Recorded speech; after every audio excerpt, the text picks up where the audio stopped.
Big boss Telugu season 9లో Rithu Chowdary love track నడుస్తుందని social మీడియాలో అయితే పుకార్లు వినిపిస్తున్నాయి. మరి ఒక కుర్ర కంటెస్టెంట్తో ఇట్లా ముసుగులో గుద్దులాట అంటూ కూడా చాలా మంది చెప్తూ ఉన్నారన్నమాట. అసలు ఏం జరుగుతుంది? అయితే ఇవి జస్ట్ రూమర్స్ అనే కాదు, మనం కూడా క్లియర్గా చూస్తూ ఉన్నాం. సోషల్ మీడియాలో చాలా మటుకు ప్రోమోస్ కానీ, దానికి సంబంధించిన వీడియోస్ కానీ, అదేవిధంగా మీమ్స్ పేజెస్ కానీ అందరూ కూడా రీతూ చౌదరి గురించి స్టార్టింగ్ నుంచి కూడా మాట్లాడుతూ ఉన్నారు. అయితే గత 2-3 సీజన్ల నుంచి కూడా రీతూ చౌదరి ఇక్కడ బిగ్ బాస్ సీజన్లోకి అడుగు పెడుతుంది, 7th సీజన్లో వస్తుంది, 8th సీజన్లో వస్తుంది అని చెప్పేసి చాలా నమ్మకంగా ఉన్నారు.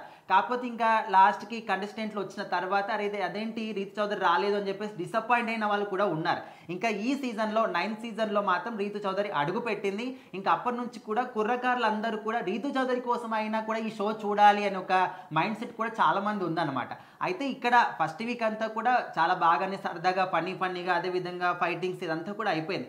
సెకండ్ వీక్ వచ్చేసరికి ఇంకా ఫైటింగ్స్ అనేవి ఇంకా ముదిరిపోయాయి. ఎప్పుడైతే నామినేషన్ ప్రక్రియ ఉంటుందో సో అక్కడ మాత్రం ఇంకా ఎదుటి వాళ్ళ గురించి కొన్ని పాయింట్స్ రేజ్ చేయడం కానీ, అవి వాళ్ళకి నచ్చకపోవడం, ఇంకా వీళ్ళు వాగ్దానికి దిగిపోవడం, అంటే ఈ విధంగా ఫైటింగ్స్ అనేవి ఎక్కువ అయిపోయాయి. ఇంకా ఆ తర్వాత లవ్ ట్రాక్ ఏ సీజన్లో అయినా కూడా ఇంకా ఎవరో ఒకరి మధ్య ఖచ్చితంగా లవ్ ట్రాక్ అనేది మనం నడుస్తూ ఉంటుంది. మనం చాలా సందర్భాల్లో చూసాము. అయితే ఈ 8th సీజన్లో కూడా చాలామంది ఉన్నారనమాట. అట్లా పెళ్లి కాని వాళ్ళు ఇప్పుడు మనం గత సీజన్లో చూసుకుంటే గౌతమ్ గారు కావచ్చు. సో ఈ విధంగా చాలామంది ఉన్నారు. సో అంటే నిజంగా వాళ్ళు బిగ్ బాస్ నుంచి ఏదైనా స్క్రిప్ట్ ఉంటుందా, లేకపోతే నిజంగానే వీళ్ళ సైడ్ నుంచి లవ్ అనేది మనము చెప్పలేము, కన్ఫర్మ్ చేయలేము. కొన్ని స్క్రిప్టెడ్ ఉంటాయి, అదేవిధంగా లేకపోతే వీళ్ళు కూడా అవి నిజంగా ప్రేమ కూడా పుట్టుండొచ్చు. కానీ ఇప్పుడు మాత్రం రీతూ చౌదరి వచ్చిన తర్వాత ఇప్పుడు 2 జంటలు కనిపిస్తున్నాయి సీజన్ 9లో.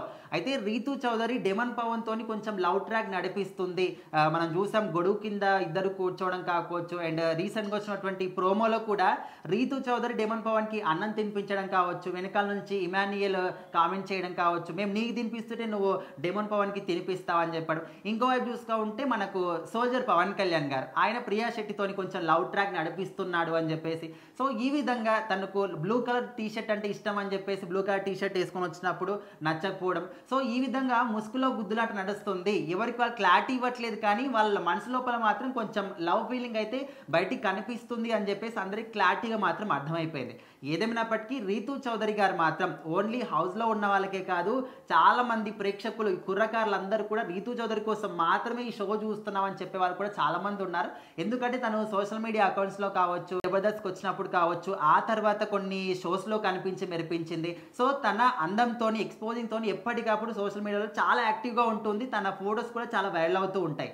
సో ఆ విధంగా మాత్రం చాలా మంది కనెక్ట్ అవుతూ ఉన్నారు. ఖచ్చితంగా టాప్ 5లో మాత్రం రీతూ చౌదరి ఉంటుందని చెప్పే వాళ్ళు కూడా ఉన్నారు. మరి ఇప్పుడైతే లవ్ ట్రాక్ అనేది నడుస్తూ ఉంది. మరి ఇది ఎంతవరకు వెళ్తుంది, మధ్యలోనే బ్రేక్ అవుతుందా, వెయిట్ చేసి చూడాలి.